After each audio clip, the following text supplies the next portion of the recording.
नाजरीन आदाब, मैं हूं आपकी मेजबान डॉक्टर हलीमा सादिया और आप देख रहे हैं जहाने मन। जहाने मन की मखसूस पेशकश जो हर वेडनेसडे को आपके सामने पेश की जाती है, वो है नारी तेरे मन की बात।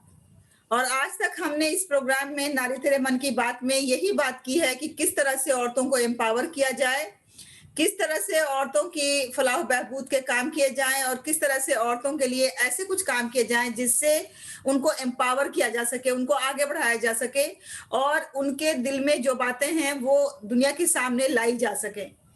आज का ये जो एपिसोड है ये बहुत ही मखसूस है, क्योंकि आज हम यहाँ बात करेंगे एक ऐसी औरतों के मसले के बारे में या उनके एक ऐसी चिंता के बारे में जिससे खास तौर से आजकल तकरीबन हर औरत जो एक माँ है वो दो चार है। जी हाँ, मैं बात कर रही हूँ कि आजकल एग्जाम सीजन चल रहा है और आपको मालूम है कि इसी महीने में या इसके बाद आने वाले मार्च के महीने में तकरीबन सभी जगहों पे सभी स्कूलों में फाइनल एग्जाम्स होंगे। अब फाइनल एग्जाम का मतलब है कि बच्चे को अगले क्लास में जाना है और उसने पूरे साल जो भी तालीम हासिल की है, उसका जो निचोड़ है, उसका जो लर्निंग आउटकम है, वो सब बच्चों के अंदर नजर आना चाहिए। इसलिए ये फाइनल एग्जाम बहुत अहम होता है और खास तौर से फाइनल एग्जाम 2021 का तो और भी ज्यादा अहम है, क्योंकि आप सबको मालूम है कि इस साल पढ़ाई का क्या हाल रहा। इस साल मार्च में ही जब से गवर्नमेंट की तरफ से स्कूल्स के क्लोजर का अनाउंसमेंट हुआ, उसके बाद से ही सभी बच्चे अपने घरों पे हैं। हालांकि वो स्कूल आना चाहते हैं, वो तड़प रहे हैं स्कूल आने के लिए, लेकिन जब तक गवर्नमेंट की परमिशन नहीं होगी स्कूल खोले नहीं जा सकते हैं। अब ऐसे में स्कूल ने ऑनलाइन तालीम का सिलसिला शुरू किया। ऑनलाइन तालीम कितना इफेक्टिव रहा और कितना इफेक्टिव नहीं रहा, ये एक अलग डिबेट है। ऑनलाइन तालीम कितने बच्चों तक पहुंच पाई, ये भी एक अलग डिबेट का मुद्दा है। कहा जाता है कि सिर्फ 24% बच्चे ऑनलाइन तालीम से मुस्तफीद हो सके, तो बाकी और दूसरे बच्चों का क्या, उन्होंने किस तरह से तालीम हासिल की, वो किस तरह से पूरा साल जो उनका मार्च से लेके अब तक गुजरा है वो कैसे गुजरा है। वो एजुकेशन से बिल्कुल अलग हो गए, कट ऑफ हो गए बिल्कुल तालीम से। लेकिन ऐसे में एग्जाम उन्हें भी देना है ताकि वो भी नेक्स्ट क्लास में प्रमोट किए जा सकें, उनका साल बच सके, वो उसी क्लास में नहीं रह सकते। तो ये माओ की चिंता और ज्यादा बढ़ गई है। इसलिए हमने सोचा क्यों ना नारी तेरे मन की बात में आज हम बात करें इसी मौजू पे कि हमारी बहनें जो इस तरह के ख्यालात से दो चार हैं कि बच्चों की किस तरह वो तैयारी कराएं ताकि उनके बच्चे जो आने वाला फाइनल एग्जाम है उसमें अच्छी तरह से वो अपने हुनर का जौहर दिखा सके। तो सबसे पहले जहाने मन की जानिब से मैं उन सबको बेस्ट विशेस देती हूँ, उन तमाम बच्चों को और उनकी तमाम माओं को और उनके वालदैन को भी। खास तौर से मैंने माओं का जिक्र इसलिए किया है क्योंकि एक तो ये नारी का प्रोग्राम है, विमेन स्पेशल प्रोग्राम है, इसलिए हमने यहाँ पे खास तौर से माओं का जिक्र किया। और दूसरी बात ये है कि जब बच्चे छोटे होते हैं तो आप सबको मालूम है कि छोटे बच्चों में ज्यादातर जो तरबियत की जिम्मेदारी होती है, खास तौर से पढ़ाई लिखाई की जिम्मेदारी, वो माँ की होती है। इस वजह से हमने खास तौर से माओं का यहाँ जिक्र किया है। तो सबसे पहले जहाने मन अपने तमाम नाजरीन को, उनके उनकी माओं को, बच्चों को, हर उस शख्स को जो एग्जाम की तैयारी कर रहा है, जो फाइनल एग्जाम देने वाला है, सबको बहुत बहुत आपको गुड लक। क्योंकि हमारी दुआ है कि आपका जो ये एग्जाम है वो बहुत अच्छा हो और इसमें जो आपका ख्वाब है आप उस ख्वाब से करीब हो सकें, आपके सपने पूरे हो सकें। क्योंकि जब भी बच्चा आपका ये एग्जाम देगा तो वो अपने अपने सपने से एक स्टेप करीब हो जाएगा। तो ये सिर्फ एक एग्जाम नहीं है बल्कि ये आपके बच्चों के सपनों को पूरा करने का एक जरिया है। वो तो हमारी तमाम माएँ मानती ही हैं इस बात को। तो देखिए, अभी हमारे साथ बहुत सी माएँ यहाँ पे जुड़ी हुई हैं। मैं अपनी चंद बातें पहले उनके सामने पेश करूंगी और फिर उसके बाद मैं ये कोशिश करूंगी कि उनकी बातें भी सुन सकूं, क्योंकि वो जो अपने बच्चों को तैयारियां कराती हैं, दरअसल उन्हें पता है कि प्रैक्टिकल लाइफ में उनको क्या-क्या दुश्वारियां पेश आती हैं। तो मैं सिर्फ 5 बातें उनके सामने रखूंगी। उन 5 बातों में जो सबसे पहली बात मेरी होगी वो ये है कि you have to be positive, हमेशा आप पॉजिटिव रहे, चाहे कोई भी सूरत हाल हो, किसी तरह की परेशानी का आपको सामना करना पड़ा हो, चाहे कितना भी आपका बच्चा कमजोर हो, चाहे उसकी तालीम में कितनी कोताही क्यों ना हुई हो, अगर आप पैनिक हो गए, अगर आपने थोड़ा सा भी टेंशन ले लिया, तो फिर यकीन जानिए कि आपका बच्चा और ज्यादा परेशान होगा। तो सबसे पहले माँ को पॉजिटिव रहने की जरूरत है, उसे पुरुमीद रहने की जरूरत है, उसे ये सोचने की जरूरत है कि जो भी होगा वो बेहतर होगा, अच्छा होगा और मेरा बच्चा बच्चा अच्छा ही करेगा। अगर हम पॉजिटिविटी के साथ कोई काम करते हैं तो वो काम ज्यादा कामयाब भी होता है, उस काम में बरकत भी होती है और उसमें हमें किसी किस्म की परेशानी का भी सामना नहीं करना पड़ता है। तो मेरा पहला मशवरा ये है कि बी पॉजिटिव। बिल्कुल नेगेटिव बातें तो घर में होनी ही नहीं चाहिए।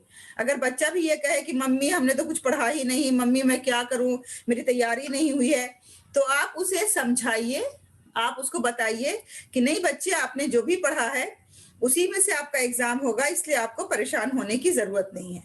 जब आप इस तरह की बातें उनके सामने करेंगी तो यकीनन आपके बच्चे का कॉन्फिडेंस बुलंद होगा और वो बच्चा और अच्छे तरीके से आपके सामने तैयारी करेगा और वो ज्यादा हौसले के साथ आगे बढ़ने की कोशिश करेगा। तो ये है पहली चीज कि आपको पॉजिटिव रहना है। कभी भी बच्चे को ये नहीं कहना है कि अरे तुमने ये नहीं किया, तुम तो नालायक हो, तुम तो कभी कुछ करते नहीं हो, मैं कितना कह रही थी तुमसे कि कर लो, तुमने क्यों नहीं किया। तो इस तरह की कोई भी बात हमें अपने बच्चों के सामने नहीं करना चाहिए, इससे बच्चों का मॉरल डाउन हो जाता है और बच्चे जो कुछ करना भी चाहते हैं वो भी नहीं कर पाते हैं। इसके बाद जो दूसरी चीज है वो ये है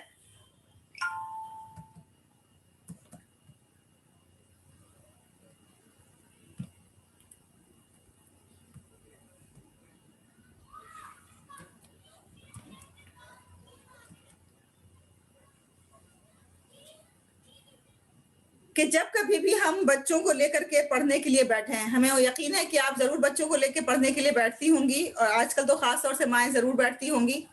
तो मतलब हमेशा बैठने से पहले ये हमें तय कर लेना है कि आज जिस इस सेशन में जो भी हम 1 घंटा पढ़ेंगे, 2 घंटा पढ़ेंगे, आधा घंटा पढ़ेंगे, जितना भी टाइम सर्व करेंगे, उसमें बच्चे को हमें क्या कराना है, वो एक स्पेसिफिक गोल होना चाहिए। जैसे कि आज मेरा इरादा है कि बच्चे को मैं मैथ्स के 2 चैप्टर करा दूं, 2 चैप्टर का रिवीजन करा दूं। तो फिर आपको इसी मैथ्स के 2 चैप्टर के रिवीजन पे फोकस करते हुए उस सेशन में उसे मुकम्मल करके तब उठना है। या फिर अगर आपने सोचा है कि आज मुझे बच्चे को इंग्लिश ग्रामर का रिवीजन करा देना है, या आज मुझे बच्चे को उर्दू का रिवीजन करा देना है, या किसी और सब्जेक्ट का, तो एक गोल होना चाहिए, मकसद होना चाहिए कि इस पर्टिकुलर चैप्टर का या इस पर्टिकुलर टॉपिक का या इस पर्टिकुलर क्वेश्चन आंसर का या इस पर्टिकुलर एरिया को मुझे आज बच्चों को कराना है।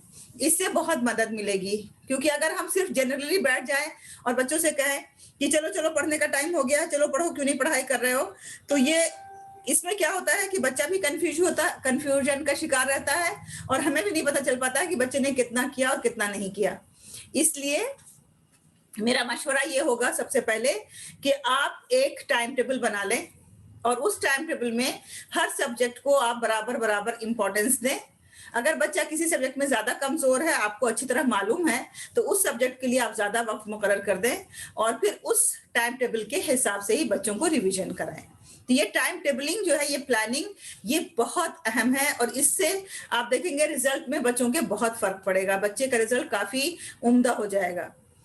अब आपको ये भी मालूम है कि अब जो एग्जाम होने वाले हैं, इसमें जो बोर्ड के स्टूडेंट्स हैं उनकी बात अगर हम छोड़ दें, लेकिन यहाँ पे खासतौर से हमारे साथ जो मदर्स हैं आई हुई, वो ज्यादातर प्राइमरी स्कूल की मदर्स हैं, इनके बच्चे प्राइमरी स्कूल में पढ़ते हैं। तो देखिए, आपके लिए सबसे बेहतर यही रहेगा कि आपके बच्चे तो ऑनलाइन ही एग्जाम देंगे, क्योंकि उन्होंने ऑनलाइन ही पढ़ाई की है, स्कूल अभी खुले नहीं है। तो आप भी थोड़ी सी टेक्नोलॉजी सीख लीजिए, क्योंकि ये बहुत जरूरी है मदर्स के लिए खास तौर से। होता क्या है कि जब बच्चों का एग्जाम होने वाला होता है या बच्चों का कोई टेस्ट होने वाला होता है, तो बच्चे ऐसे में तो खुद बहुत ज्यादा साइकोलॉजिकली वो परेशान होते हैं।